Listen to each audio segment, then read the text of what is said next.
Hey, what is up, my friends? This is the Protect Your Neck podcast, and I'm your host, Dan Tom.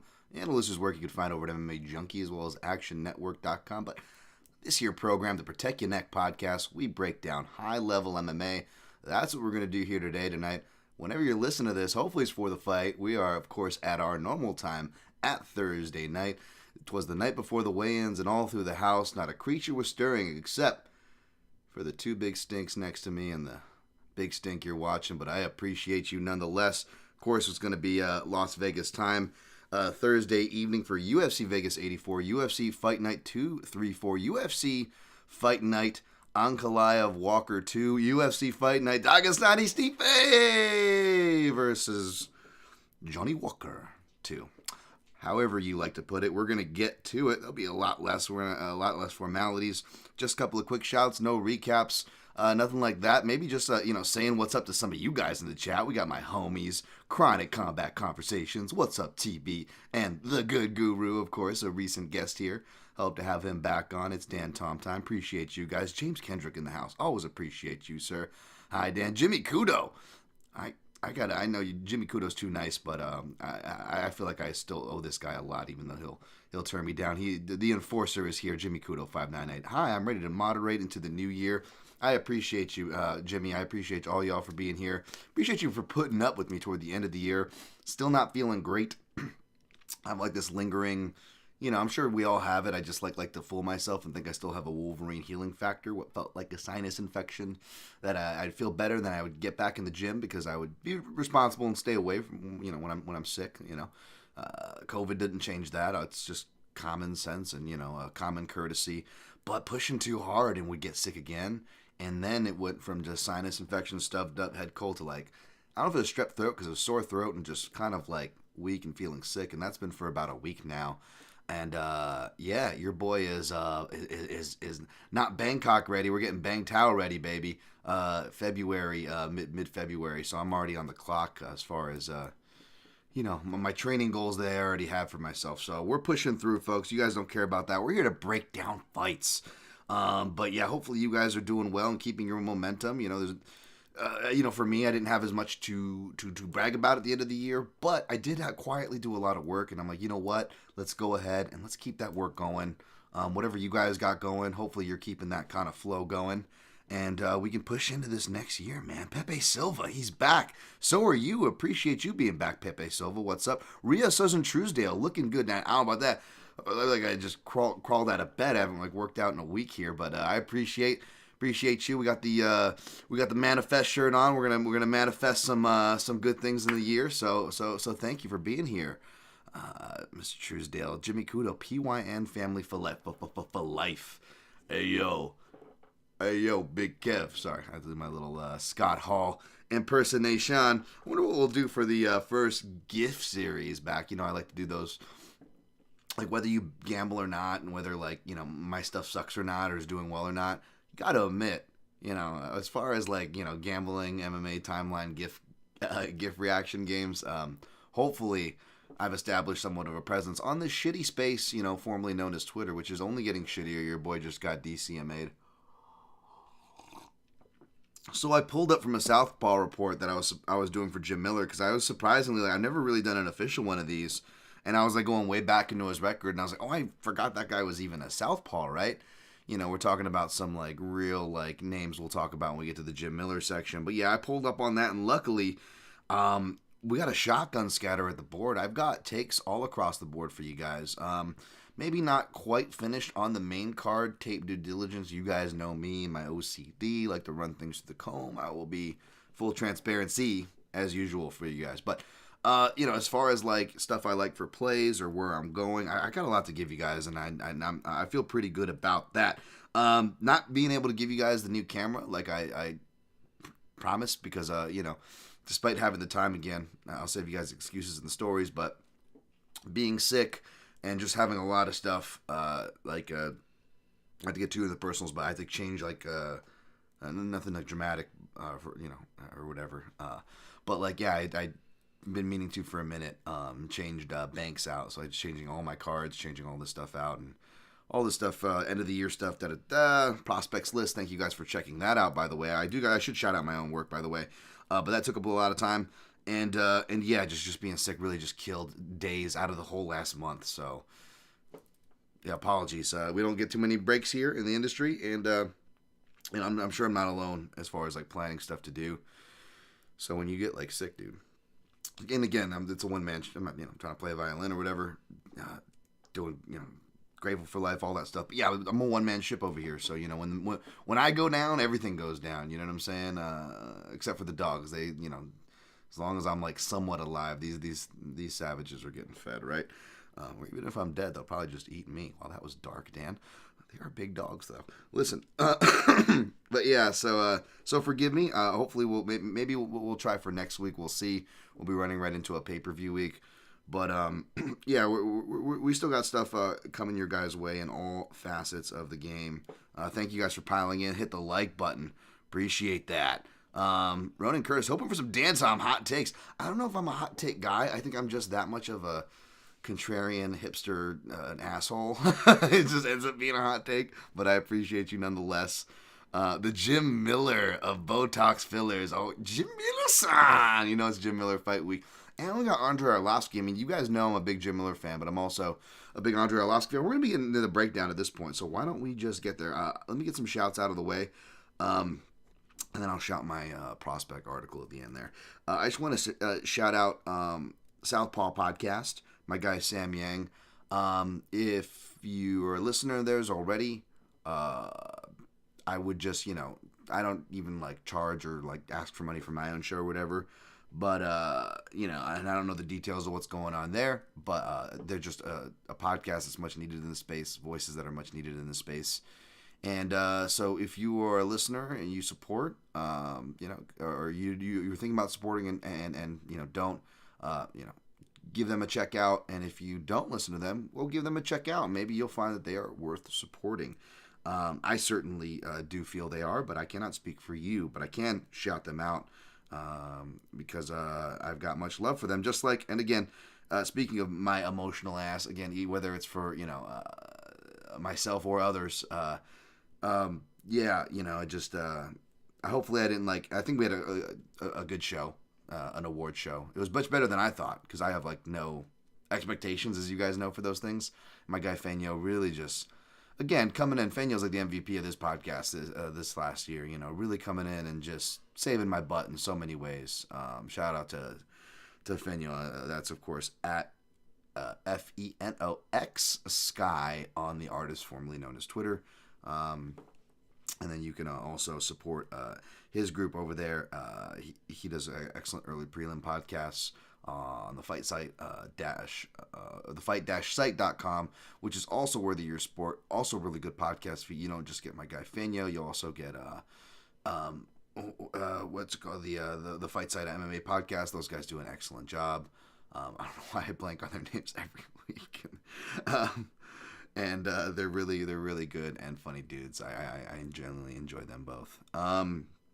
But yeah, speaking of the award show at the end, Tuman, who I was that if you go back to the award show in the show notes in that link, and I'll probably just put it up here in this one as well.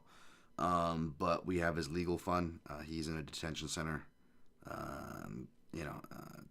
Unrightfully, like a lot of people just trying to immigrate over. So we have that going, and then lastly but not leastly, this isn't so much like an SOS, and I don't want to treat like the others like it, I mean, it kind of is for Tuman, but you know what I mean. I just want to genuinely give a shout to the Grappling Hour, my guy Rafa Esparza, OG podcast fan, especially if you're in the jiu-jitsu space. You guys are probably familiar with the Verbal Tap podcast, which was Kevin Phillips and Rafa Esparza. Bummer to people like me, I really love that podcast. Just, real life stuff happens, but Raph is still doing the damn thing, and he's really passionate about grappling. And the Grappling Hour, kind of like the MMA Hour, essentially like the Ariel Helwani of grappling. So on all levels, regional, whatever, gi, no gi, submission only. If you're winning big tournaments, you're making noise. He's interviewing these winners. Really good interviews, really good insight. So if you're a grappling fan, you're looking for more grappling podcasts to listen to, and somebody who actually knows how to host and is really comical, entertaining, and also does know his stuff too. Not that it's too much about the technical stuff, although he does have like sections of entertainment for that. I encourage you to go check out the Grappling Hour. I think they also have like Patreon and other tiers too that you can support and further your enjoyment of them. But my guy Rafa Esparza, I love everything he does, and I really wanted to give that a shout. Lastly but not leastly, we'll give my prospects article a shout that I did for Junkie. It looks like it's going to be a yearly thing. Why not? It's probably good, that I use that break to catch up on who's coming up. And like I said, what did we go? Like 35-5 ended up being because Shinryu lost to Horiguchi, right, at Risen. So it ended up being 33-5, and then with the 67 finish percentage rate. So again, whether you think I suck fairly or unfairly, or the fact that I just really did genuinely suck last year, right, when it came to my bets. I know we get sick of hearing me say it, but yes, the analysis isn't bad, right? I mean, like, all that stuff aged fairly well, a lot of those people ended up being multiple weight champions, whether, these were a little more the obvious ones from the Parnasse, at least in my opinion, to the Lazy King, but there are plenty of low-key hitters on there as well. So that was 23. This one was 24. Like last year's, I think I whittled down from 80. This year, it was only whittled down from 50. To be honest, I don't want to say only, right? Like Jesus, I'm still going 50 plus people. But and you're gonna leave off people, obviously. Even if I went to 100, right? Probably would have still left off people. That being said, for what it's worth, go check that out. That's pinned. Please share that. And again, regardless of my bets, that stuff tends to age well. So whether you're a gambler and want to get in before the inflation, or whether you're like a annoying hipster analyst person like me, and you just want to be like, I was calling this before you got in UFC. You can like hedge your you can up your chances of being that guy, whatever the guy air quotes you want to be. Just go check that out, and you can check out some good guys and gals on that list. All right, gonna do a chat cleanup. We'll get right into this breakdown here. 12 minutes in, not too bad. All right, what's going on here? We got Ronan Curtis. You talked recently about your love for old fighters, and we have some of the oldest for you this week. Yeah, that's right. We have some, shout out to Pepe Silva as well. We got some soggy dick specials, perhaps. How many soggy dicks will Dan Tom slide onto his plate this week? Wait and see on the next episode of Dragon Ball Z. Sorry. Wow, Dan, junior high really coming out of you in multiple ways. Jen Karasu, always love the show. Ray Lamina, the Carrie Hatley, Ref and Batley. You like that one since it's actually relevant to the sport. I was actually just watching some tape of a UFC San Antonio fight. I think it was Giles Parsons and Hatley had it. I was like, oh, here we go, baby. There's another Texas no, but again, I'll wait till I get to the breakdown of that fight. James Kendrick, which you consider 2019 through 2025 the hot take era of MMA, because it seems like it's annoying. It's just the engagement era is what feels that, it's the engagement era. And I know I sounded like a boomer years ago saying I hate the engagement era, but you guys can kind of see it now. That's just all what it is. Like, I hate it. I go through my timeline and I'll spend time like, why do I need to know who this person is? Like, and I still don't. And I'll take the time and I'm like, I still don't know why this person. I'll find out who the person is and the context of the situation being talking about. I'm like, I still don't know why I need to know who this person is. I still don't know why they're as popular as they are. It just doesn't make sense to me. Again, there's good people out there doing it too. But even those good people, to get to their positions, they have to play the game, right? That's the part that I have trouble doing. But yeah, you definitely complaining in the right place. Let's just say that. Jin Karasu, my wish for the 2024 years for Dan to have a profitable year in MMA. I'm like, you're way too nice. Wish for something else. Wish for something for yourself, or if we're going to do the selfless wish, there's plenty of other things. But I appreciate that nonetheless. I appreciate you, Jin Karasu. Jimmy Kudo, any Glue Factory fights this week. If I use that reference correctly, that is Phil McKenzie's reference, sir. And yes, you did use it correctly. And Phil McKenzie, I got to get him back on here too. It's not one I can, top 5 I can really turn into MMA junkie content, but it'd be one for me and Phil where we want to do top 5 Tekken parallels in MMA. And I only want to do it more after watching Brian Cox do a breakdown on Tekken 8, which was just insane. I did not believe it was real until I saw it. James Kendrick, Engagement Era. I like that, and it is a better name than what I said earlier. Yep, that's what it is. All right, speaking of engagement, let's engage at roughly 15 minutes into the show. UFC Vegas 84. Let's get to it, shall we? Let's not waste any time. Let's hit it running. Of course, like my internet kind of went wonky. At least my odds page right before I went up was part of the reason why I didn't. Because I was actually like, I know I usually start late. I actually usually start later in my defense. But there it is. Okay, I had to reset some tabs because my internet went, and then I was like, okay, I don't want to go live if my internet's not clicking. And seems like we're doing okay. So you guys seem to be hearing me okay.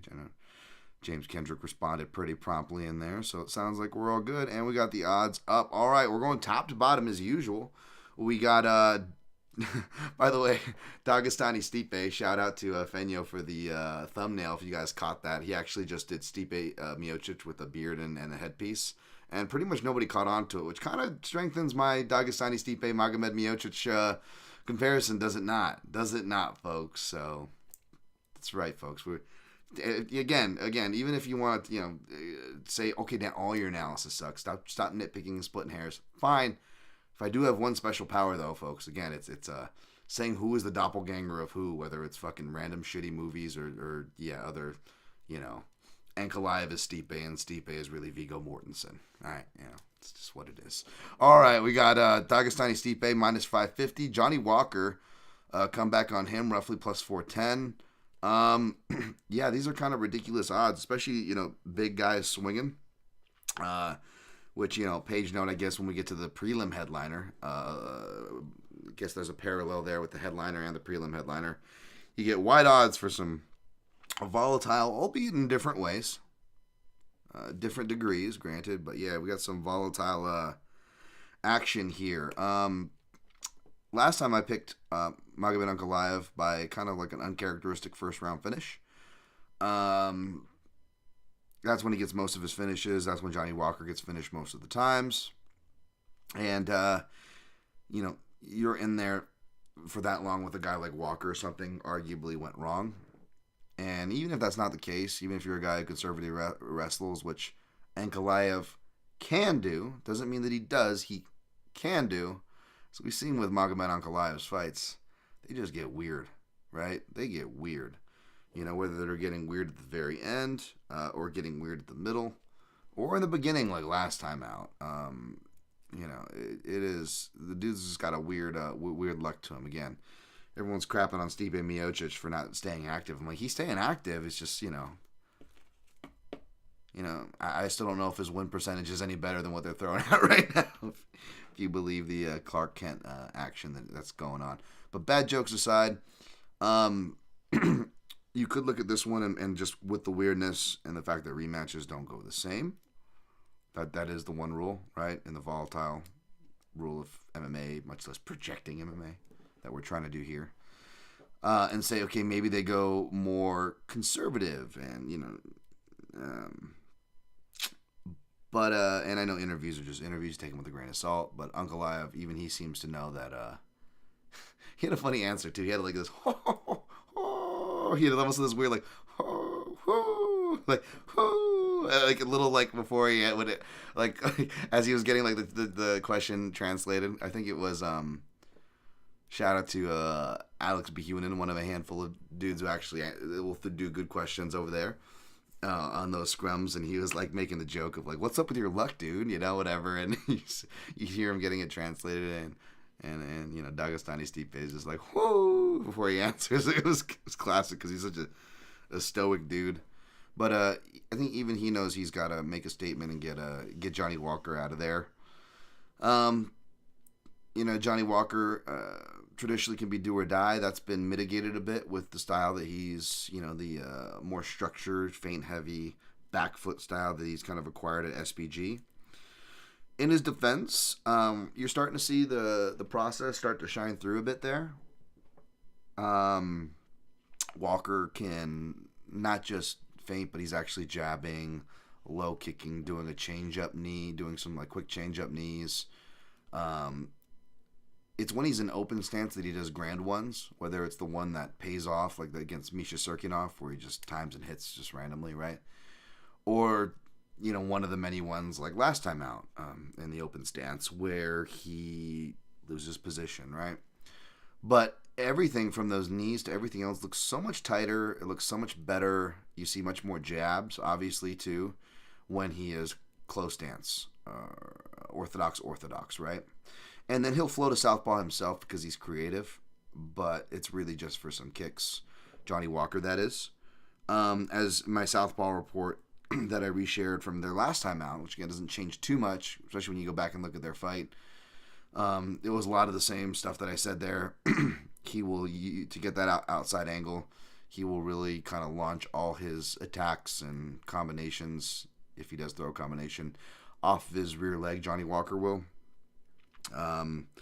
But body, left-sided punches, like Thiago Santos, left-sided body kicks, all those things are like right there, and that is exactly what Magomed Ankalaev throws, as well as something that I've called being there for Johnny Walker for a while, because it has been there. I think you go back, it was Ragnar Prado or one of those southpaws there in his regional career. You'll see the check right hook get him there too. It's a shot that he's definitely open to. He's been throwing them better himself. I think he actually hits Anthony Smith one's coming to my mind as I'm speaking now. It's kind of confusing me. But it's also something that he can definitely be hit with. And again, that's the thing about Ankalaev. It's like he has all these tools from wrestling to striking. It's just depending on him to use it is the thing. And that's also why seeing him, even though I don't disagree that he should be not just a favorite, but a decently sized favorite, seeing him at like north of 500 odds, you're like, man, how do you trust this guy that, you really kind of get priced out, which I believe you are. I do like the smaller cage better for him. I think that will encourage him more to wrestle, which is why I'm still picking Ankalaev to get it done early. I just think it might extend into round 2. And for that reason, the under at plus money is tempting, especially since I don't have anything else. Because you figure Johnny Walker, if he's going to upset the apple cart, the way he's going to do it most is probably that under as well, right? So if that under is still at plus money, under 1.5, yeah, plus 120. What did it open at? Plus 128. I almost jumped on it plus 125. It just wasn't juicy enough. But, if you don't get cute and, do the Dan Tom any excuse to bet somebody in late rounds deal, what's a unit on that? And then maybe, you throw, because I think last time I threw Johnny Walker in an underdog parlay, round robin, of just, stuff that, because of the house that I play at the counter for funsies, after this is all wrapped up, my stuff was in, before the fights kick off, I'm at the casino type deal. One of those houses I play at, they give really good numbers and stupid numbers sometimes on rounds and submissions, which is why I go there. And you know me, hot rounds. Get you hot rounds, yeah? I don't know about too many hot rounds yet, folks, so hold on that. But they only let you round robin underdogs, which sucks. So sometimes I'll do that, depending, if they and to be honest, spoiler alert, not too much of a spoiler. I usually don't have my round robins locked in for you guys, and that is the case here. I can tell you, roughly 2 to 3 at least of what I'm aiming toward. And that, again, is the case here. But I'll tell you what, and we'll get to my picks and stuff, but, I actually feel better about round robining just 4 straight dogs at, great prices on this card, regardless of whether I or you pick them, just because of the dreaded V-word value. Shout out to Joey Odessa. But you know what I'm saying? So that's just kind of me thinking out loud. And Johnny Walker obviously would be one of those. Just being having a high potential finishing rate, the weirdness, how that ends up. Yeah, it's dog or pass from a money line perspective. Obviously, the pick is Ankalaev by second round sub. Maybe if I'm up, I fuck around, and we're still getting north of in the plus money territory for that under. I just throw a unit on there for funsies, but it's the first card of the year, and even though I'm looking like it's going to be my normal bankroll layout play of slate,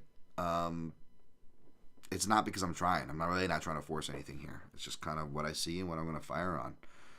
So, yeah. All right, before I get to the next fight, I want to see what you guys have to say on the main event. Reese and Tuesday. Dagestani Stipe is the thumbnail. Oh my god, that's so funny. I didn't see it until I opened the new tab. Yep, yeah, that's right. It is not it's not Ankalaev there. James Kendrick. I think as long as Johnny Walker stays away from saying the fight is in the desert, it will be no contest. Yeah, well, he's in the desert this time, but I feel you. Jimmy Kudo, Ankalaev can't get a win or a loss, which is sad. Yeah, he's in purgatory. Matt Pauly, Wasabi, we're back. Was losing my mind without these weekly breakdowns. Anton Verlo, appreciate you. Hopefully you like the shows I offered you guys in the interim. I know last week was quiet, and that's why I was extra disappointed. I didn't at least get you guys a camera for the action this week. But yeah, man, let's get back at it. All right, co-main event. Motta-Nolan minus 290, Mateus Nicolau plus 235. Man, oh man. Okay, so this feels like a classic again. If rematches aren't supposed to go like the last, then maybe the Motta-Nolan action is justified because these guys open at dead even odds, which I agree. I agree, whilst also not disagreeing nor being surprised about money coming in on Kape. But steaming Kape to 3-1 odds, practically, fading Nicolau to over 2-1, in a fight he already won, and I know it was a close fight that could have gone either way. And since Figueiredo left, the new fighter to jerk off at flyweight for MMA Gamblers has been Motta-Nolan. I like Motta-Nolan. He trains out of my backyard. He's one of Eric Nixick's guys. I love Eric Nixick. All that stuff. Spoiler alert, I'm picking and I'm playing Kape here. I'm not hating on Kape, his team, or any of his supporters. I'm just, me. I can't help but take my shot. But I can't help but be honest too, right? Like, it's not like I'm saying anything crazy. It's not like I'm saying the sky is red when it's blue. I'm like, no, MMA gamblers love young dudes. They love over the old dudes, right? These are like basic trends we all know, and there are certain dudes that just MMA gamblers just get bullish about. Kape's one of those guys. And because of that, I remember everybody felt like it was a big robbery, and I was like, you know what? I've been on the wrong end of those. I didn't feel like I was going to get it because it was classic, like bigger moments versus the quieter, more technical counter work, body work, counter shots. We know how that goes. And what do you know? The bodywork counter guy actually won. What do you know? The bodywork counter guy that Danton was on actually won. One of those rare times. That being said, even that I have no problem if it would have gone to Kape. I think it was you think that Nicolau was more hurt than he actually was, so to speak, and or you missed even just a couple of Nicolau's really nice counter shots.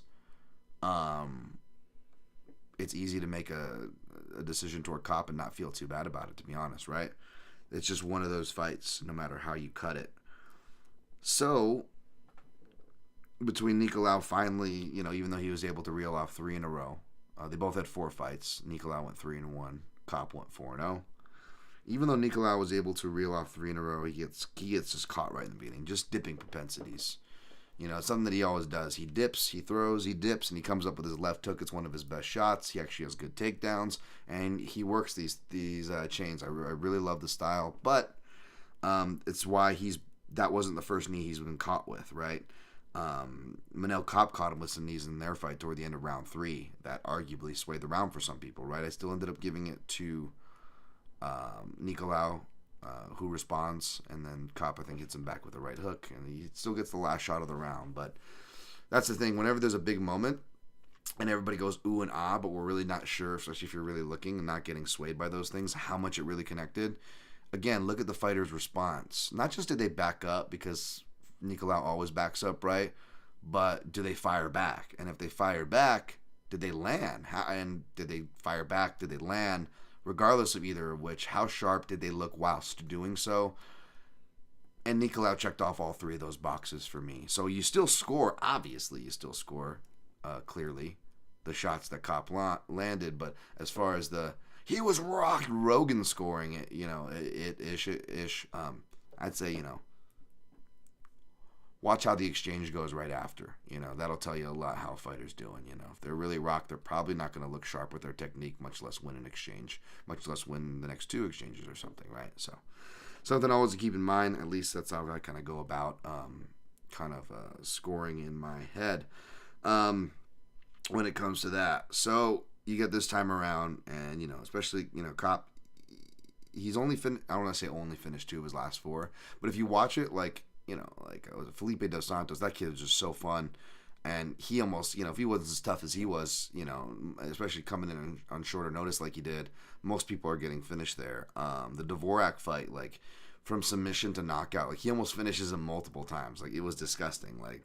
The bell saved him, his flexibility saved him. So Kape could be 4-0 with 4 finishes right now for one, right? And so because of that, because of the improvements that he is showing in the ring generalship, right? Even the Felipe Dos Santos fight was a crazy pace fight. And Kape is not the most consistent guy, but you'll see at a certain point, Eric will say, stand your ground and keep him in this section. You're right. The geography Nixick talks about. And Kape takes a breath and he kind of does a slight reset back step for a second, but he stands his ground, feints, throws that cross to the body we always talk about. And of course, I always talk about, citing the great Eddie Alvarez versus Justin Gaethje, right? UFC 218. What's going to stop that marauding pressure? Those guys, you got to go to their body, right? Those tough guys just keep coming. And that stops the pressure, and Kape starts working and kind of building the nest back up, so to speak, from there. So it's nice. He's got a, between the Javier Mendez, a.k.a. corner, to that, whoever that, crazy dude is in his corner, you can hear in his Risen fights, who, I think he, shouts, some racist stuff at some certain points. I don't know if I'm thinking of the right guy, but he definitely, is oof, this guy is, way too passionate in that corner. Way too passionate. The fighters bring enough passion. Relax there, right? And so, and I'm not saying that to shit on it. I'm just saying I'm also just pointing these things out to show that I'm not just, oh, he's working with Nixick, he's my guy and bias, and I'm painting with that brush. I'm more of a Nicolau fan here. I picked Nicolau and played Nicolau last time. I've, and I'm showing the work as to why, why I'm saying these things about the positives about, Kape getting with a guy like Nixick. So that the dipping propensities is going to lead me to pick Kape by KO, as my Action Network article listed. Because you're priced out of playing Kape. It's pretty much dog or pass. Anybody out of principle. Again, Pantoja versus Moreno, Robbie Lawler versus Rory McDonald. Some of these great fights, great series, great fighters. Just the classic, we're going to disrespect the dude who won the fight and put him as an underdog. And it feels like a real popularity thing more than it is anything tangible, especially by this margin, right? Robbie's wasn't too big. It was plus 110, plus 120 or some shit. Pantoja plus 190. I mean, you're getting Nicolau plus 210. This is flyweight. Flyweight designed to fight close. Flyweight volatility, women's fights, as far as decisions can go either way, and that kind of volatility. We've already seen the matchup, and how about styles? What the way Dan Tom breaks it and values highly, and many other analysts do, right? Well, what are the styles? Well, it's 2 counter fighters. That's so frustrating, so hard to score, so hard to be confident on. But again, it wasn't back to me in the beginning. It wasn't me being, Dan Tom has to be a dick to MMA gambling Twitter. No, it's. I just went through and I showed the whole fucking work. There is no reason. Again, I'm picking and playing Kape, granted at a plus 180 line at no more than a unit. But I'm not laying the fucking chalk and telling you to lay the chalk on that money. That money line you cannot justify 3-1 in this matchup. He could go out and wipe him out, and that's what I'm picking to him to do. But if he doesn't, and I'm saying this again, my hand included, as a Kape backer here, I'm not fucking picking on MMA gambling Twitter and their trends and who they like. I'm going to fall on this sword too if it goes down. But we deserve it. We have to know that. We deserve it. We're literally fading a dude who's already won the match. Tale as old as time, right? right? Well, this is within a 2-year time period. Let's go back to the Moreno and Pantoja was within a 2-year time period they fought the last time. Lawler and McDonald was within a 2-year time period last. This fucking tale as old as time. We do it every time. And I hate to say it, I'm on it. Again, I'm picking it. Extreme Couture, Eric Nixick, all that shit. I almost feel like the betting juju is gonna jinx Kape here, because people are just so bullish on him, and yeah. So if anybody wants to play Nicolau, you don't owe an explanation to anybody. Out of principle, I feel like it's almost worth a small stab. Perhaps he would be on that parlay or that round robin I was talking about. If you want to put a round robin of just big dogs, whether you think they're going to win or not, yeah, he would probably be on there as well, to be honest. So, but the pick is going to be Kape by round 1 knockout. I played Kape by knockout at plus 180 for a unit. I may throw it, and that is one thing I am looking possibly in my round robin. Also, maybe looking, if I really need something. This is low on the list. If I really need something, I'll take Dagestani-Stipe in round 2. But Kape is one that I'm looking at for a potential leg by KO. We'll see. And again, the good thing about that Kape or the Dagestani-Stipe, especially if I do one on the side, and even though I don't know if I will or not, and if I do, it'll probably be on track, so it won't count for me. Unless I pull the trigger early, we'll see.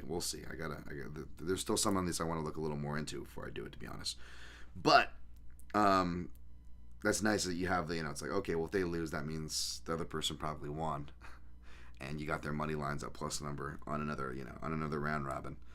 Which, even though I'm ending up with a kind of a full slate for this was kind of a card where I was initially thinking maybe just do 2 round robins or something, and do some of those on some cards where it's like, I don't have to go big on a bunch of plays just when it's like these crappier kind of Apex cards. And even though this is a better one, you know what I mean, you can just maybe have fun with it and just put some high value stuff that you're not really too invested in. So I don't know, I'm just thinking out loud. All right, next fight, Jim Miller-san minus 148, Gabriel Benitez plus 124. Gabriel Benitez is one of my favorite tough Latam guys. I'll just tell you guys that. Shouldn't be surprised. He's a southpaw. But I believe this one was opened closer to even odds, even though it's not really pulling up for me right now.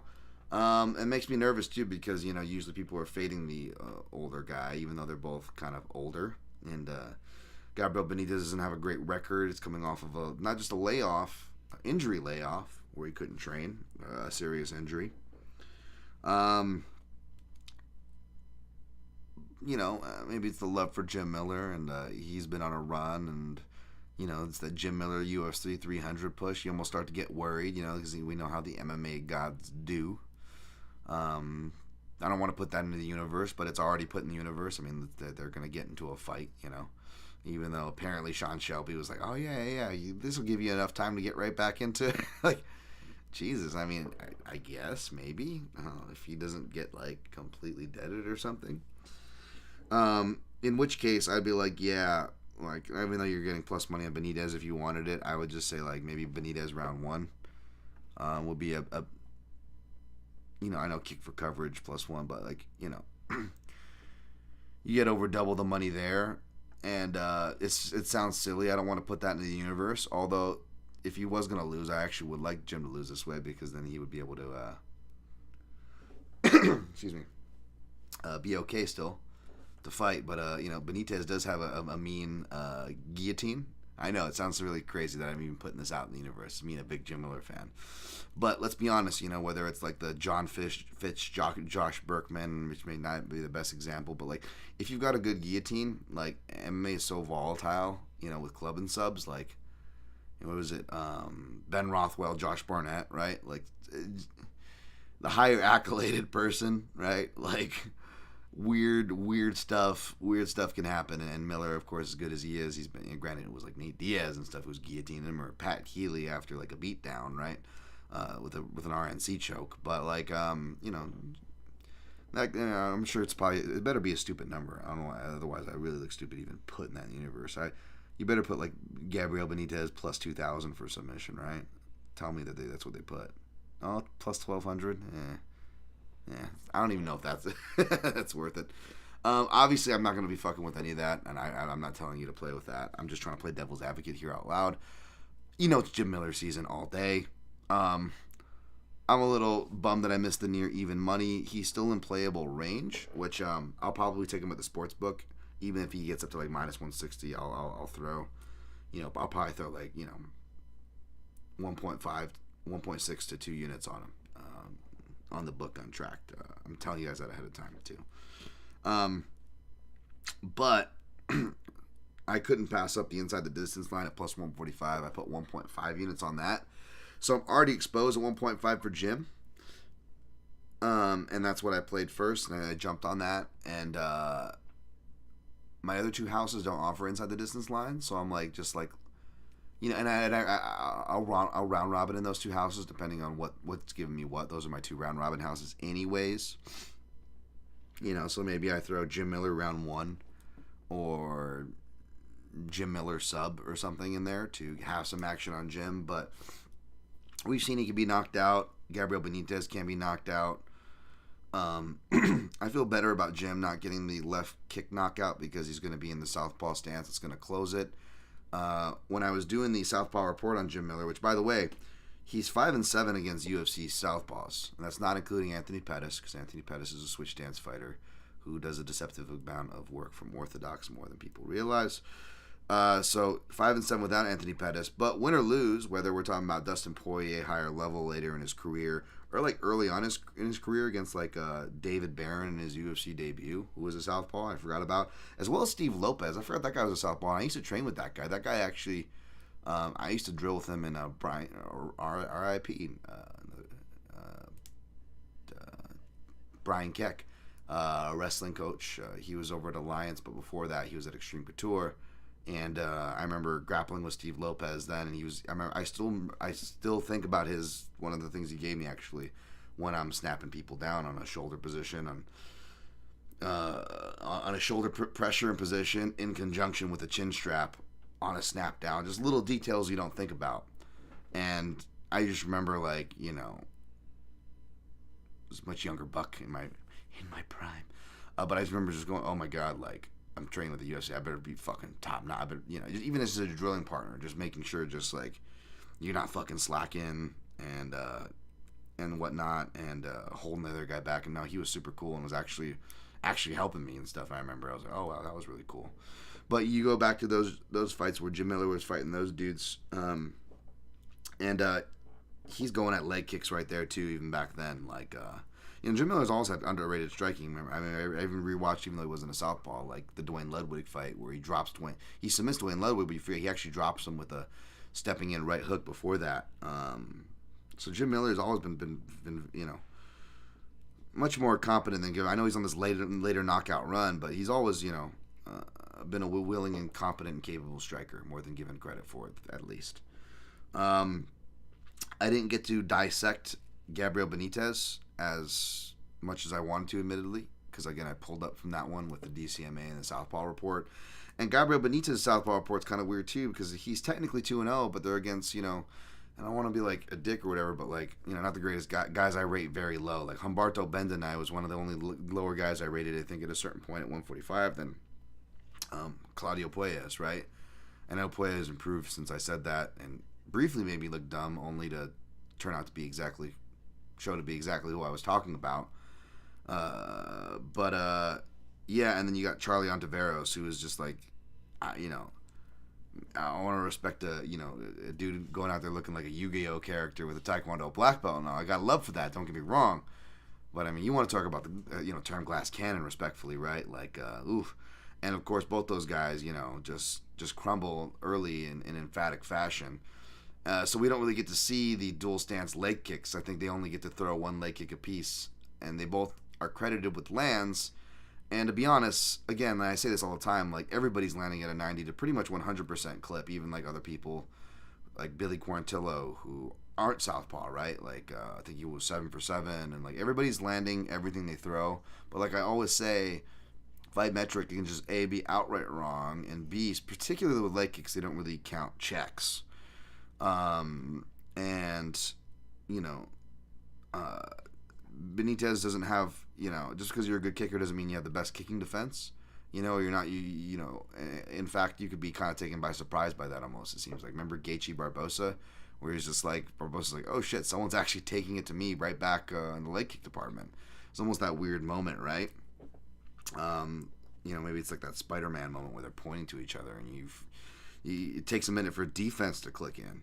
But yeah, so I got to look a little more into that. But yeah, from what I remember, I mean, just in general, Benitez, like a lot of southpaws, especially kickers, it's more the distance insulation and footwork is most of his defense, a lot of his defense. He's really improved on the boxing. He will slip and move more, and has had some underrated moments there. He rocked Youssef before, which Youssef can be rocked, obviously, but he did rock Youssef before getting finished there.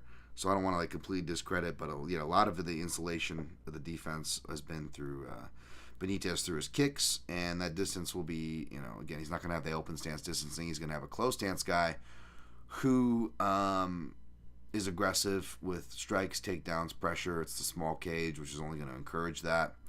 And I don't like the small cage for Benitez. I love the small cage for Jim. And even if I go to the tape and go, oh, wow, let's be generous. Let's say Benitez is not even just half. Let's say 60%. Let's say 60% of the numbers are wrong. So instead of eating literally 95 to 100% of the leg kicks thrown his way, let's say Benitez maybe checks 60% of those, right? Even then, I still like it because what leg kicks are like jabs, right?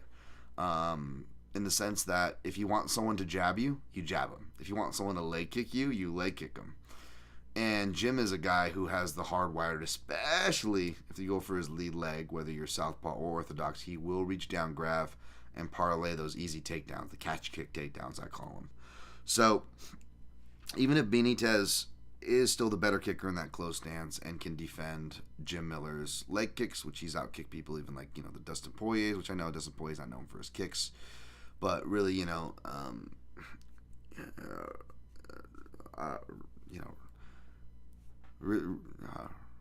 really has been on those early on. Even calf kicks, I believe. Someone's credited Jim Miller as one of the earlier guys really using those. And of course, even the debasing inside open stance kicks, Jim Miller's really good with as well. I have posted a little thread on that, or a clip of analysis on that. But yeah, so I think at the very least, he'll get Benitez to kick back with them, which is good because, between Jim Miller kicking to the fact that his close stance will close off the body and head kicks Benitez likes, it's almost gonna funnel. You're almost like there's a strategic word for it. Maybe funneling is still it, but you want to choke point. You want to funnel him into a choke point, And and as far as left crosses across the center line, Jim Miller, whether it's back again, you drop Steve Lopez around 221. Early on, trading lefts with Poirier. His left crosses in both stances. Obviously, in open stance guys, he's lighting dudes up all day with it. Can do the pull counter, can come forward. Yeah, give me Jim Miller. He's going to go for the finish. Gabriel Benitez can be finished. It only seems to be getting worse as he's been getting older. So yeah, I got Jim Miller there, and I probably won't add it to my official slate. It'll probably be more something I'll just play offline. I'll probably just be abusing his money line just personally because how many times are you going to get to bet Jim Miller? Maybe I'll bet it in the other houses. We'll see. But officially, what's going down is what I bet and where my money's at right now, which is Miller inside the distance plus 145, 1.5 units. There we are. All right. Sorry that was a bit long there. Ricky Simon Vato, Mario Bautista plus 160. So I got a bet on this fight, but there's also 1.5 fights left to watch on each side that I just want to touch up. Basically, I don't disagree with Simon being favored. I am kind of surprised to see money come in on him, but then as I'm watching tape, I'm like, okay, yeah, because again, it's not so much that he doesn't deserve to be favored or money to come in, especially at the price that he was earlier. Wasn't he closer to minus 150? It's that I remember, especially as someone who picked Simone against Yadong, picking against somebody who the MMA gamblers are really big on, and I'm big on I'm big on Yadong too. Clip that, Jesus Christ. But people not giving him a chance, and then he didn't have the greatest showing, got stuck on the outside, eventually got finished. Thankfully, still cashed the bet that we had, even though that was my official pick. I took a chance on Simone as was he an underdog? I think I ended up just taking. I wasn't that confident clearly because my main bet was under 4.5 rounds, which I felt was a great bet at minus 130. You were kind of getting both sides of the coin there, and needed to end up thanking Song Yadong for saving that bet because he was the one that cashed that for me. Even though I picked Simone, so I figure maybe people would be down on that. Maybe that's just my own bias, right? That I talk about all the time because again, I'm saying I'm not. Picking on anybody or this or that. I'm always raising my hand as well, reminding you guys, I'm guilty too. This is a human nature error. This isn't this group, a you, or this person error. It's a human nature thing, right? This ref is the worst person in the world. It's like, no, they made a mistake because they're human. And not only that, human nature is you might overcorrect the steering wheel. You might actually make another mistake the other direction. Because I'm not saying it's right. I'm not saying you should like it. Right, I'm just saying it's human fucking nature. What are you gonna do? So maybe it's my own bias there, right? But Simone is the favorite. Here's what I like in this fight, and this as well as Jim Miller were things that I was thinking about maybe circling for my best bets. But my colleagues already have some good angles that they feel strong about. So perhaps my best bet may be lower on in the card. I'll give that to you guys though here. Either way, but and all these bets, by the way, are the same confidence rate, and they're over a unit for what that's worth, which means it's very confident for me. I know 1.5 units isn't a big boy bet for most people, but for me, it's like, oh boy, I feel like I'm laying a lot out there. It really changes my options for how much I like to limit myself for each card, so on and so forth. But I just like the fight. This fight goes the distance. I got it at minus 145. I put 1.5 units on it. What did it open as?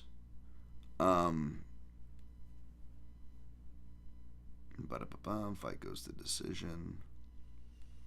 Let's see what it opened as. I don't know if it's going to load for me. Most of these things aren't. But yeah, I don't think it loaded. I don't think it opened too far from this, and it's in playable chalk territory. You don't got to worry about leaning heavy chalk there. Even though Bautista seems very attractive, I feel like a lot of his striking, whether it's a ceiling that is there, or what I suspect more, not that there's some huge ceiling to be uncracked of potential. I'm not saying that he can't. Obviously, I'm not going to doubt a human being's capabilities, but I do wonder if it's more of a self-imposed ceiling, right? With the after the Trevin Jones slip up, and the fact that he also had that Brazilian Jiu-Jitsu brown belt, always came from a good jiu-jitsu camp with a good jiu-jitsu coach and John Crouch, but you got the underrated wrestling, which is usually used in defense from that camp, right, with their get-ups, but we're seeing him do, his own Mario Magomedov, right, impression out there, when he can at least. A lot of against the cage, grinding on the ground.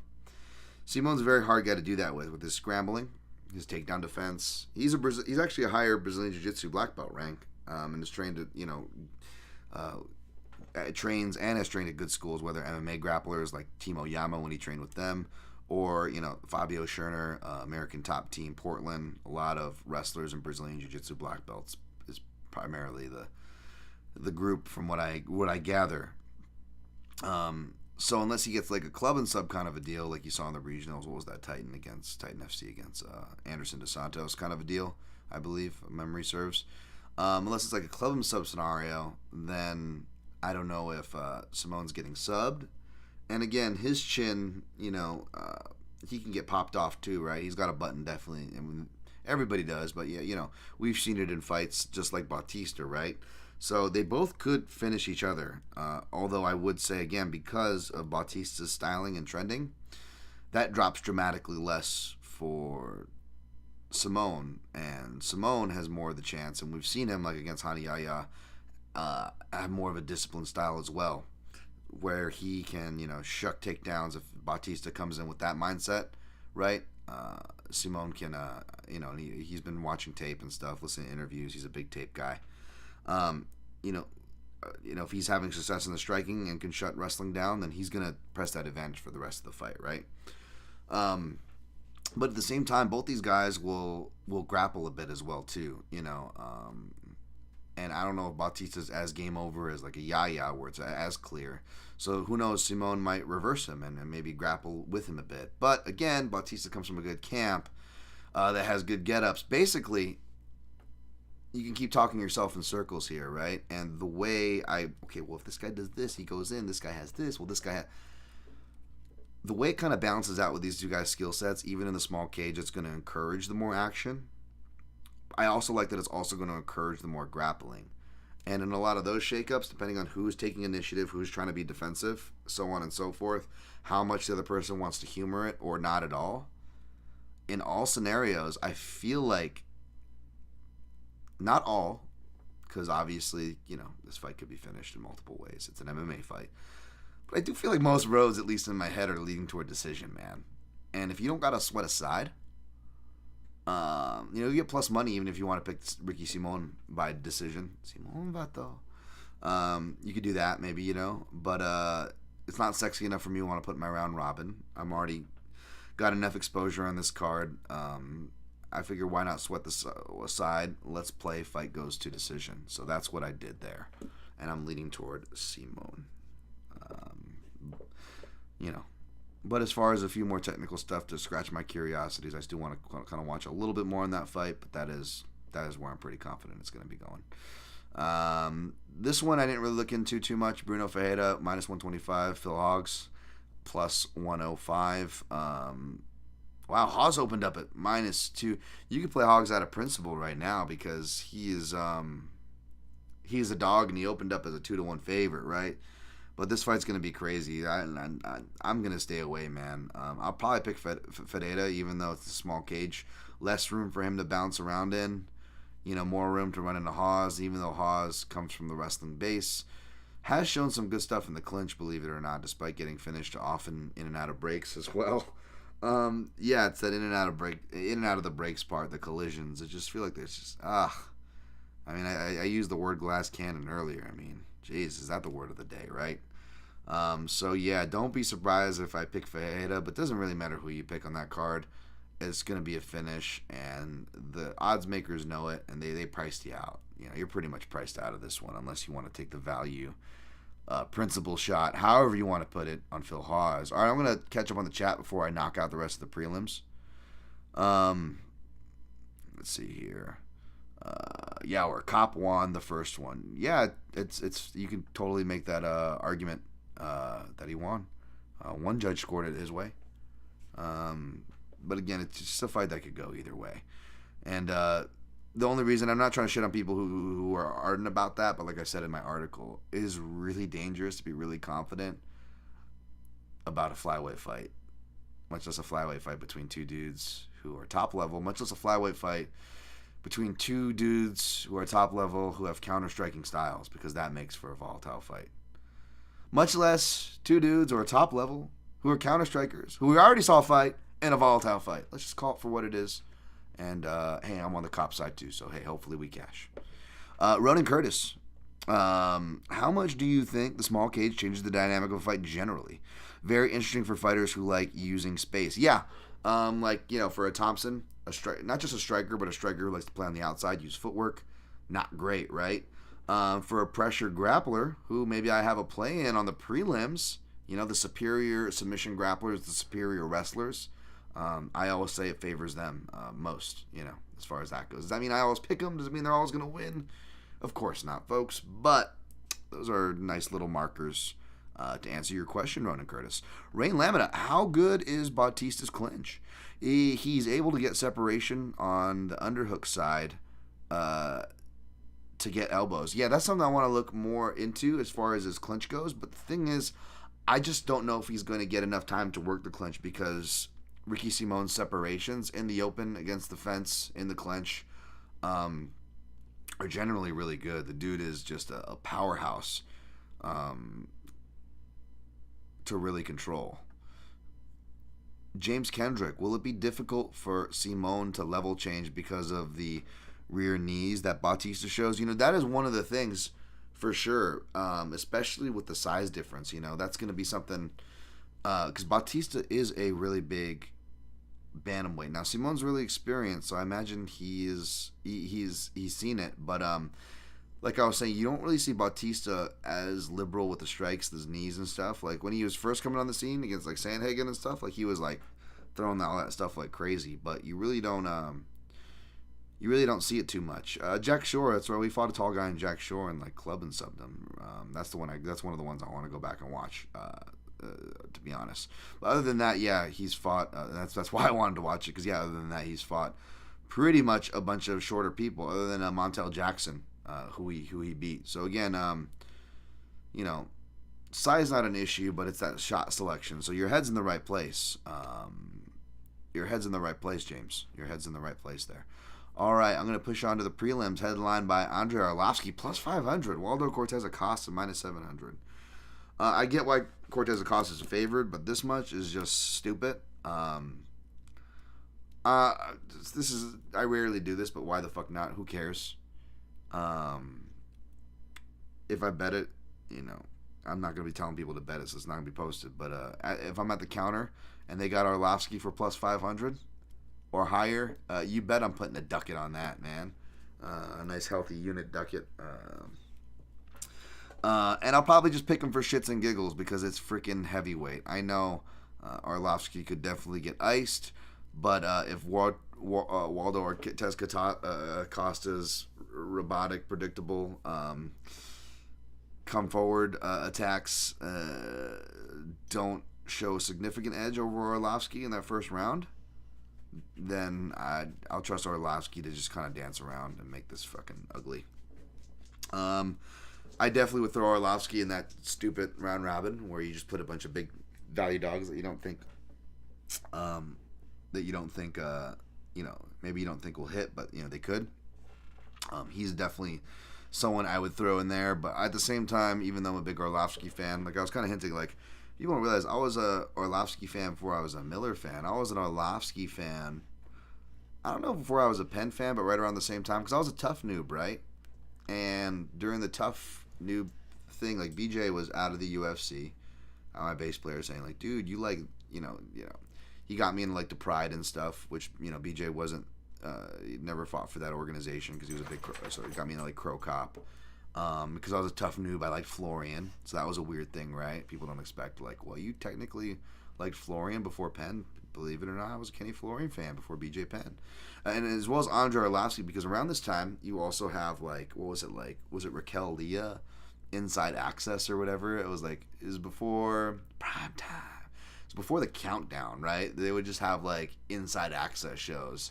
And, of course, it was usually, like, about heavyweights or light heavyweights, because it was, like, the Mickey's Get Drunk and Hit People era. And it was, like, Arlovski in Chicago, like, eating steak and eggs and going to a Sambo place and then like going for a run with Maximus, like it was, and I just remember like, oh, this is awesome, like, and like because I already saw Arlovski like Sylvia 2 or something, I want to say, like I ordered it late, like the night of, like it was like a work thing at like the Paris, like this construction company I worked for back in like 2005 or 4, I don't know, I forget, but yeah, I ended up like ordering, like, ooh, UFC. Ooh, Navy SEALs. Sorry. Clerks there. But yeah, so I'm an OG Arlovski guy, man. So don't take me too seriously here. Obviously, Waldo Cortez-Acosta is probably going to win. Should he be minus 700? No. This is MMA, so I owe you no explanation. I'm taking Arlovski. Next, we got member of the Fantasy Jewish Fight League, Semelsberger, minus 125 versus Preston Parsons, plus 105. So part of me was surprised that Semelsberger was not favored, not a lot more, but not slightly more, and more surprised that, maybe this could have been a fair opener, but like I would have figured, being the more experienced guy, recognizable name, money would have come in on Semi the Jedi, but it didn't. Money's been coming in on Parsons, and I almost missed the boat. I I clicked on the plus 110 and it was gone, and I was only able to get plus 105. Now it's like minus 105 in some places. So, and I'm trying to be smarter. I was stupid. I would like double and triple. I already tend to double up with what I play untracked, at the actual Vegas counters, much less at these offshore houses. There's no need to double up on houses unless I'm really feeling bullish and getting an even better number than what I got. Then maybe I can, rebuy in. And again, that's not going on my record good. That's not going on my record bad, but still going on my record as the play that it is, But yeah, but yeah, like if there's just no need to oh, I have to play everything not that I would do that every time but even just 2 out of the 3 houses was stupid because I would see numbers and stuff like, ooh, no, let's be a little smarter, Dan. But yeah, so I was only able to get it in 1 house, but that's all I need to be able to justify putting it down on paper, which I did. Preston Parsons plus 105 1 unit. Again, Theo, you ask for miracles, I give you the FBI. I don't know if it's gonna be a fucking miracle or not. We'll see. But no, what was it? James in the chat earlier asked what fighter. This is one I hinted toward. Say what you will about Parsons. He's got a new boxing coach. He knows what he needs to improve from his Giles fight. He took appropriate time off. Even though a lot of that damage he was talking about actually came from blowing his nose in the corner. That's where a lot of that swelling came from. And if you go back and watch the fight, not only was it one of the better Giles fights, which says something I know, but it actually really was one of the better Giles fights. There's a good argument for Parsons winning. Not that he should have won. I'm not going to be like, hey, he won that fight or should have won that fight. It was a split decision, and for good reason. But you're in Texas, and the high-level judge, I know Sal D'Amato gets a lot of shit just because he's always a name that's out there, but I consider him a high-level judge. He's one of the highest level. He's the most working judge. He was the only recognizable name on that slate, and he's the one that gave it to Preston Parsons for what it's worth.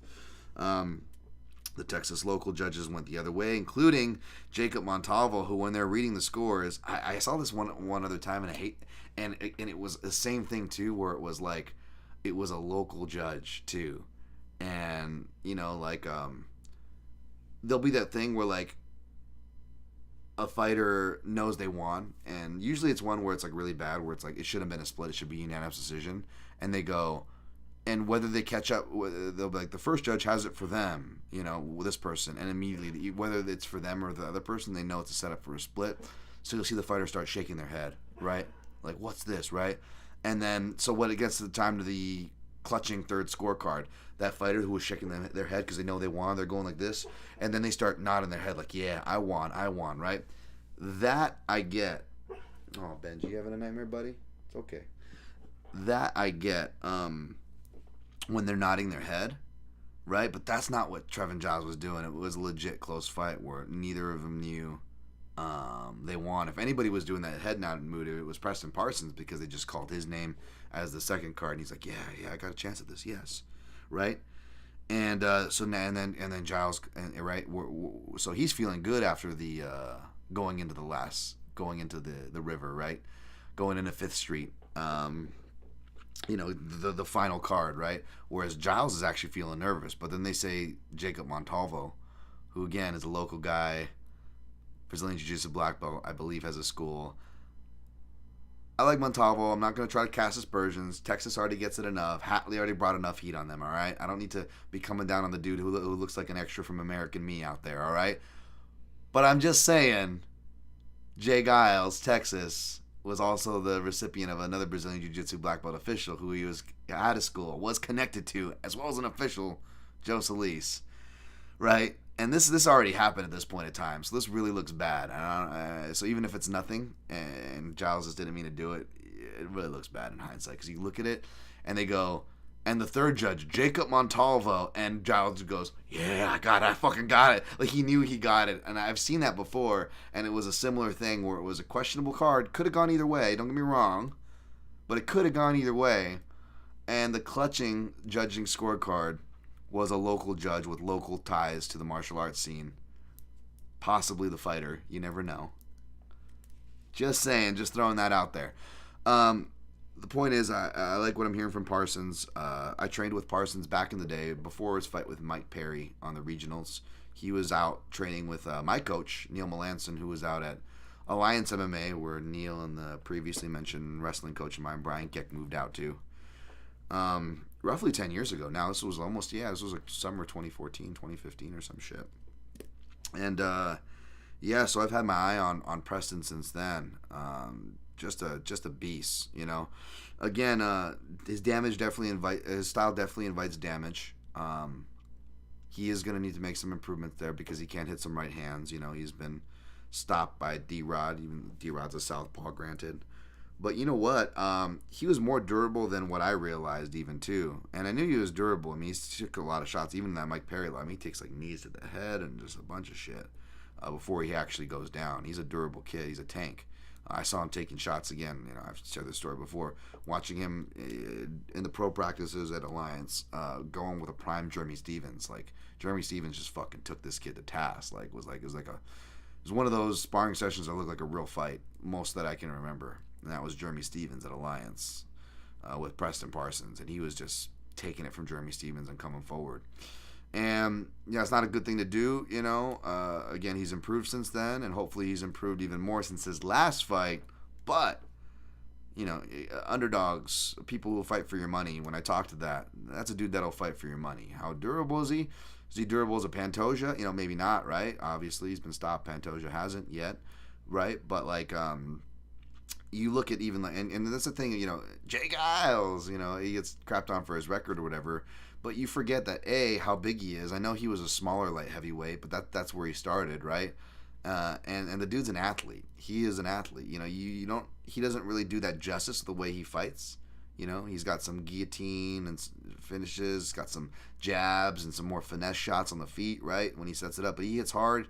He's an athlete. Like, he played football, like, actually collegiate level, I believe, and stuff. Like, he's an actual athlete and a big guy for that division. And he hits Parsons with some really right-on right hands, and Parsons just doesn't blink, keeps coming.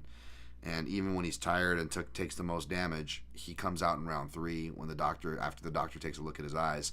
He comes out in round 3 and really lays it on him for that first 3 minutes of round 3. In my opinion, does enough to win the round. But the fact was a lot of his strikes were on the ground, to the body, to the legs, in the clinch, and off the counter. Whereas Giles's were clean head-snapping jabs, while Parsons' eyes were already damaged, and even though judges are supposed to be trained to disregard that damage from prior rounds to adjudicate it as fairly as possible on what's actually landing and having an effect, not what they look like, it's still bad optics. He loses the round, right? On 2 of the judges' cards, I should say. Not the most high-level judge, Sal, who scored it right. And not just to be like a dick, but like also to I want to give credit to Sal there, because he just gets fucking shit on all the time. Even when people just like hear his name, right? And you look at Semi the Jedi, you know, he's really strong and whatnot, but like, has he fought a guy who's dedicated like that? It's like he's fought guys who's had parts of his games. Like, he's fought like more muscle guys like AJ Fletcher, who, you know, can have a takedown and do stuff on top, but again, Fletcher obviously has shown he's not as reliable, much more shorter reach, shorter stout, has his own issues, have kind of, you know, sorted themselves out. Jake Matthews, who's not like, you know, the most reliable fighter, right? Has fallen in love with his hands, especially during the stretch in which he fought Semelsberger, and was still actually doing good against Semelsberger, but then just keeps on getting rocked at the very end of rounds by that classic right hand, right? I like the reads Parsons has. I think that right hand will open up shot opportunities for Parsons. And again, Parsons won't be facing like Giles in the big cage. He's going to be back in the small cage. And I just think it's a bad matchup for Semelsberger, who is also, I believe, he's taking this fight on short notice too. And the guy he was replacing was Hafez, who was a much better wrestler, who also has a big right hand. So that's kind of like the perfect matchup. You're already training for the big right hand and making sure your wrestling's like doubly sharp, because you might not have as clear an advantage as you normally do as Preston Parsons. And now you're already training for the danger zone, except your advantage zone, just arguably, at least on paper, has widened. Does it mean he's going to win? I don't know. But I got 1 unit on Preston Parsons at plus 105. And if his submission price holds over north of plus 300, it's like you can find a neighborhood of plus 350 to plus 380 right now. Then that's probably going to be my prop squad.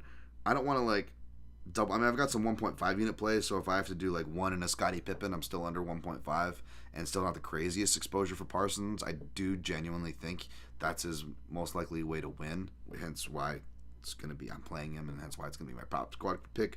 But yeah, but maybe I just, since I'm already on his money line, maybe, I'm still on him. It's still roughly like the same exposure as a 0.33 unit. I just put him in my, my round robin, right? So I'll maybe have Parsons sub, maybe Kape KO, Miller round 1, Dagestani Stipe round 2. Like, that's kind of what it's roughly looking like in my head. I don't feel great about it.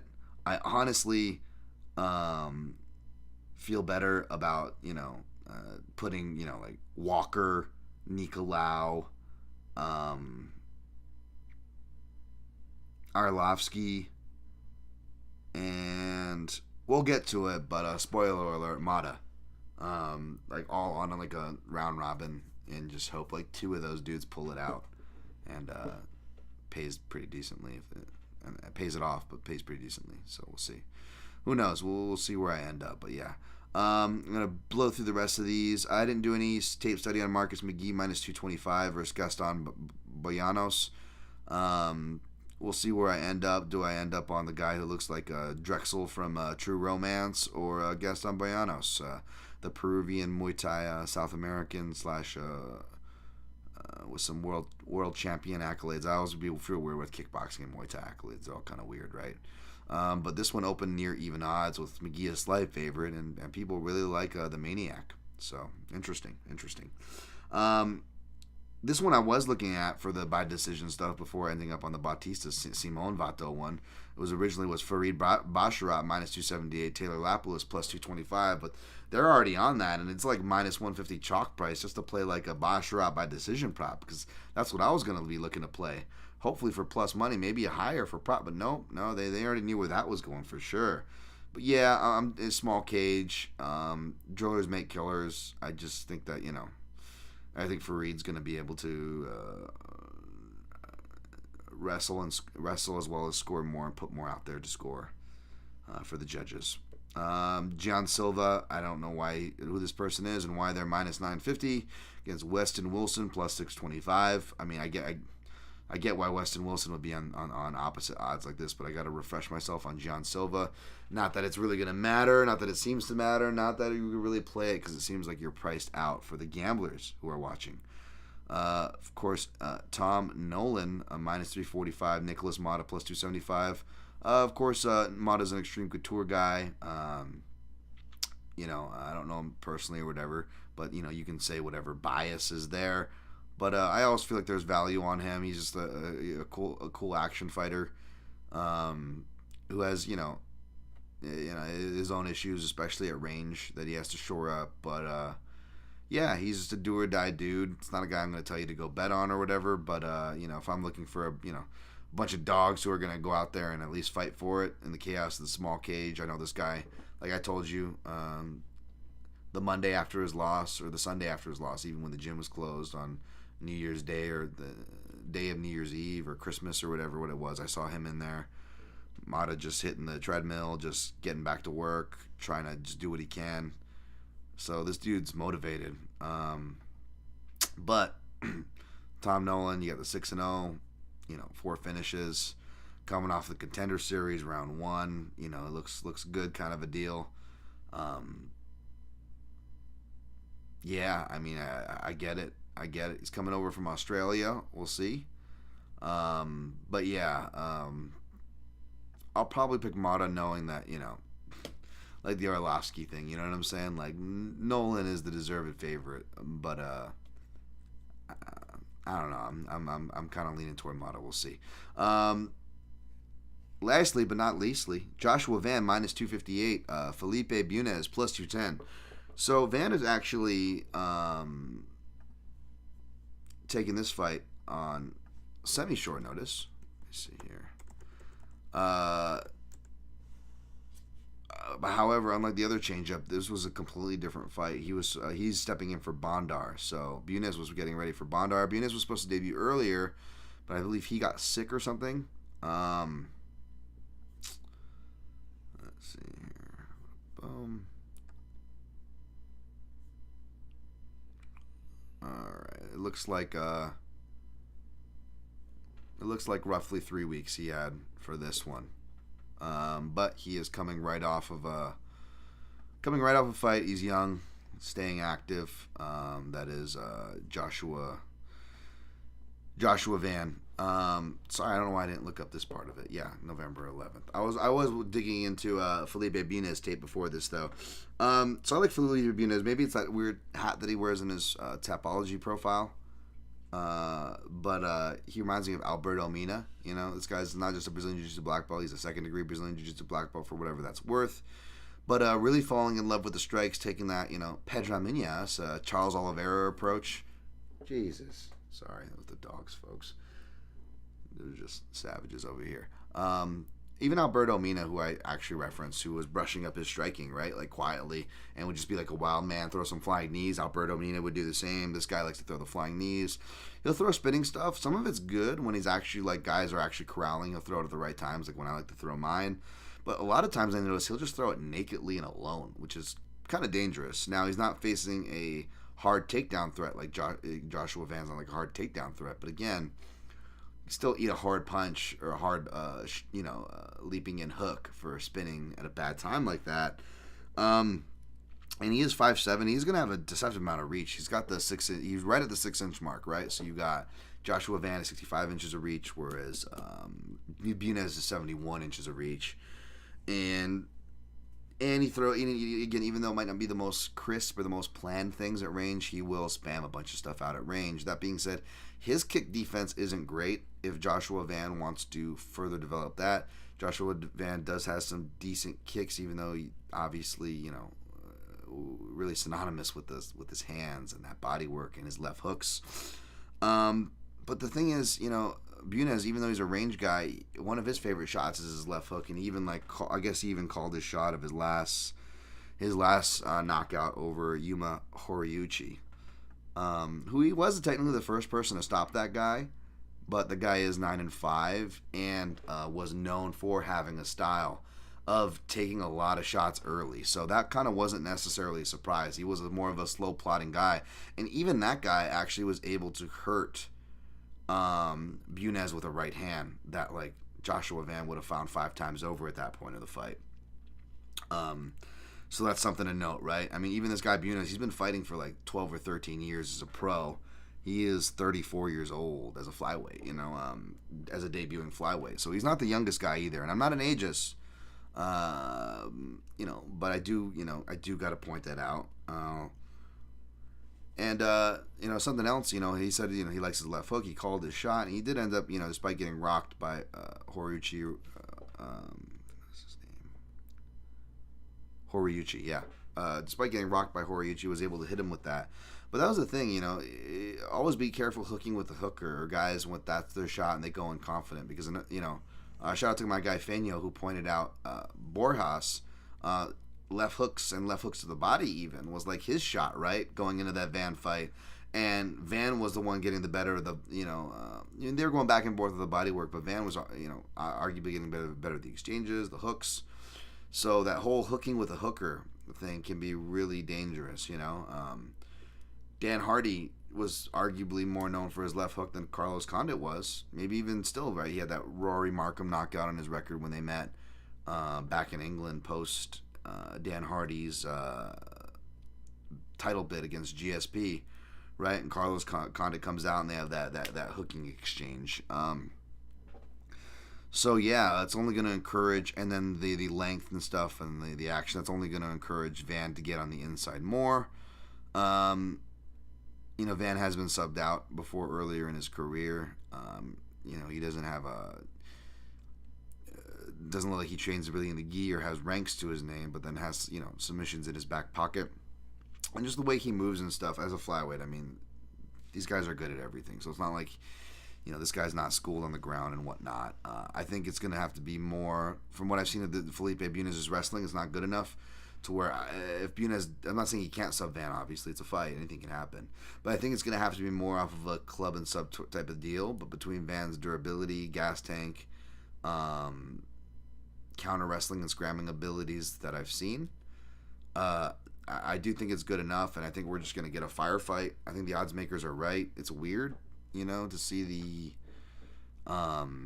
I believe the under is pretty juiced up. Usually you get plus money on flyweight unders, right? But even the odds makers are pretty much in agreement with this one that it's oh no, it's plus under. No, yeah, under 2 rounds is minus 150. Yeah.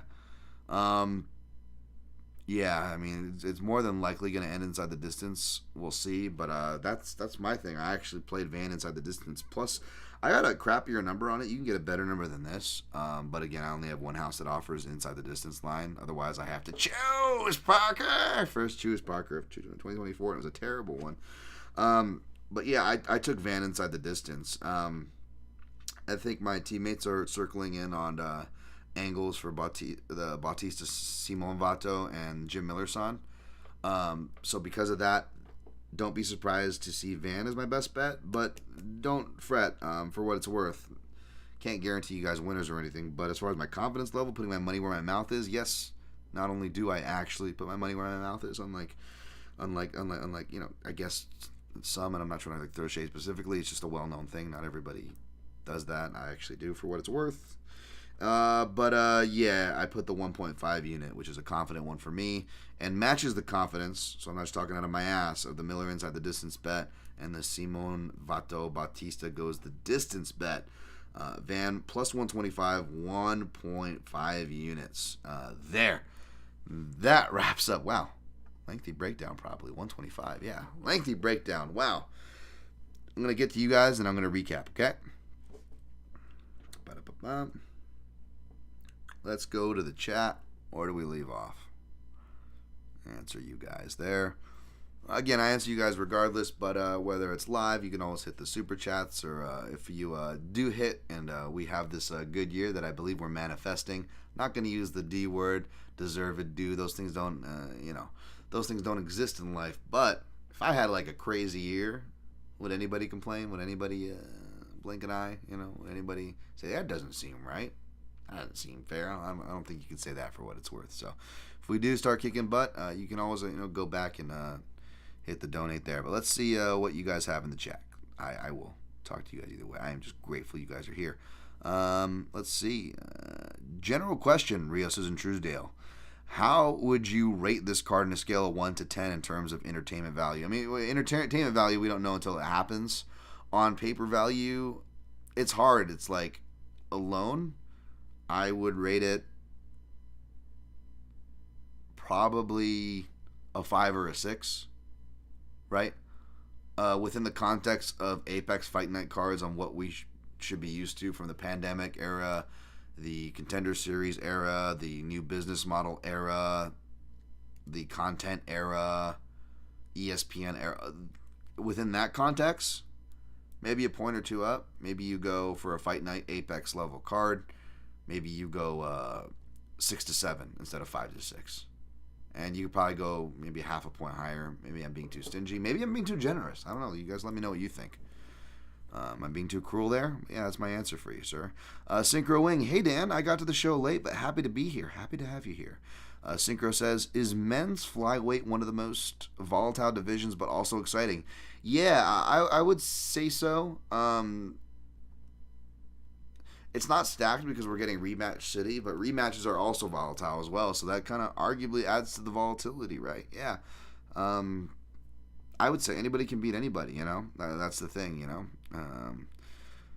That's why I was kind of bummed that like Pantoja didn't get a lot of love. Like, I'm glad I went hard for the Fighter of the Year. I didn't even hear him getting nominations. It was crazy. Like, as crazy as it was that Pantoja didn't get any even nominations, much less Fighter of the Years from really anybody else that I heard besides me and Fenyo. What's even crazier is that not just that his fight with Brandon Moreno didn't get Fight of the Year, because there's other fights you can make arguments for. But there's no way that that's not like top 3, much less top 5, much less just in your fucking nominees, no matter how many numbers, whether they win or not. And I feel like I heard Moreno-Pantoja at UFC 290 and maybe like 20% of the fight of the year talk, which was really fucking disappointing. And what's even more disappointing than either of those two, maybe even both of those two put together, was that not only did UFC 290 not win card of the year for some shows that I listened to, was that I didn't even hear it mentioned in some of the shows. It was only mentioned in like half the shows, and the half the shows that it was mentioned, it was like, oh yeah, UFC 290 was good. Like, no! Like, I don't even see what other card is fucking close. I do not see other, unless you get off on people almost dying in the octagon. You can make an excuse for like UFC Austin because of all the finishes. You're like, I love old men getting executed. I fucking tie a rope to my neck like I'm David Carradine. I go to town or whatever. Like, okay, maybe then. But like, how the fuck do you not? Even if you don't pick UFC 90, go UFC 90 is the clear choice. It's right up there. It was this close, but not even that. It was like, oh yeah, UFC 290 if they mentioned it. Did y'all hear that too? You guys are more listeners of podcasts than I am. Did that blow you away? The Pantoja Moreno, UFC 290, all those 3 levels of disrespect at the end of the year? How the fuck? That was fucking upsetting. Sorry, late tangent. Let me know if I'm crazy there too, please, in the chat before we get out of here. Jimmy Kudo, as short notice fights extremely volatile, or is it dependent on who is like Emmett versus Mitchell? You discussed last week. Short notice. It depends on who it is, and then again, I mean, who knows? You know, sometimes you just get weird things. Like, what was it? The Tom Aspinall. What is it? He had like he could barely move his back or something or whatever, right? And like grappling, I picked him by sub, right? You know, had him by sub and whatnot. But like, I had him inside the distance actually, but I had him by sub in a round robin, which would have paid huge. We still won that night, not complaining. But yeah, like you'll just get weird. I mean, just short notice is just super volatile, you know.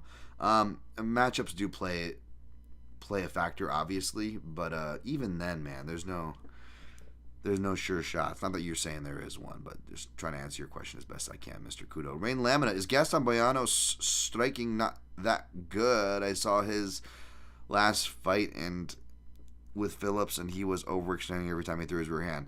I didn't go back to watch. I missed that fight, honestly, live, and I didn't go back to watch it for this one. So I apologize. I don't have much that I can add to you for this one. And I think he's training with CSA for this one, but I don't know where he was training. Was he training there with the last one? I gotta look at the Gaston Bolanos more. They're like tacking him on these bottom of these cards, and I keep missing him here. So I apologize, Rain and the listeners. James Kendrick, Joshua Van is MMA ecosystem favorite and a PYN favorite. Yes, he is. I loved his performance against Borjas. Yep.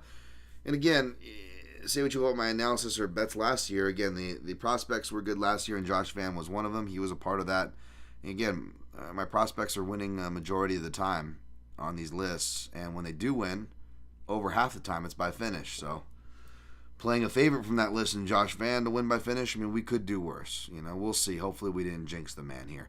Synchro Wing, I got a fun fact for you about Bunes that I learned from Ghost a few years back. He was Whaley main sparring partner for Rose 2. He's been a fight ready / pitbull partner. Oh, that makes sense. I knew he was a pitbull guy, but I didn't realize how much time he spent at fight ready, which makes sense. I mean, because again, there's a connection with that gym. Even on the LFA fights, back to watch, you know, you see Eric Al-Bahassin in his corner. Even for his fight against the fight before. He went to a split, by the way. The guy was like 40 years old and like 500 and 500, like a 20 and 20 kind of 500 and 500 record. And the guy looked like an older Edson Barbosa. He looked athletic as hell, but I mean, you know, yeah, Bunes is, it's strange. It's like he's been, you could argue he should have been at this level already to see him flushed out, whereas Van kind of, well, he did get pushed fast because he was already a young guy to be on Contender Series, and then got like kind of like Felipe Dos Santos to Cop kind of a deal. He got thrown into the deep end, except he actually beat a legit guy and ZZ Bottom, Zhalga Zhumagulov. So yeah, it is kind of a funny dynamic there, and we'll see how now they're gonna cross over, right? So yeah, Jin Karasu, how do odds makers make odds? I know, strange question, but I'm really curious. I would like to ask them as well, because I'm sure they all have slightly different methods, as well as checks and balances that we don't have when we're doing our own arbitrary odds in our head. But it's probably also a lot simpler than maybe how I break down a fight, because I'm really weird, OCD, and look at it more from styles than necessarily numbers. Not that they don't take styles into effect, or they definitely should at least. But yeah, I wouldn't be able to answer that because I'm not an odds maker, and I believe that you'd have to not only ask them, but you probably have to ask a few, because you're going to get a few range of answers there. All right, going to recap picks and plays here, unless you guys have any more questions or additions. Hit the like button, share it out. Thank you guys very much. Positive comments, 5-star ratings and reviews really help. I know I don't deserve it, especially after my results and the way I've been about this last few months and shit. Not good. I'm pulling myself out of it, though, folks, and I don't know, I'm feeling good about this year. I don't know about you. I'm stoked being back. This was an awesome show. I had fun, so hopefully you guys dig it. All right, recapping. Taking Dagestani Stipe, Magomed Miocic, Magomed Ankalaev over Johnny Walker. Taking Kape over Nicolau. Taking Jim Miller-San, Jim fucking Miller, baby, over Gabriel-Benitez. Probably taking Simon-Bautista. Probably taking Ferreira over Hawgs. Probably taking Arlovski over Cortez Acosta. Why not? Ride or die. Don't follow me on that one. Taking Parsons over Semelsberger. Probably leaning McGhee over Bolanos. Check me on fight day. Taking Basharat by decision over Lapilus. Probably take Silva over Wilson. Why not? But I mean, stupid odds. I'll probably take Motta over Nolan, but don't follow me on that one either. And yeah, taking Van over Bunes. That should be fun, man. And we'll see what Bunes can bring, because he looks like he can make some fun fights regardless. Jimmy Kudo, gonna squeeze yours in. Random question to end the show.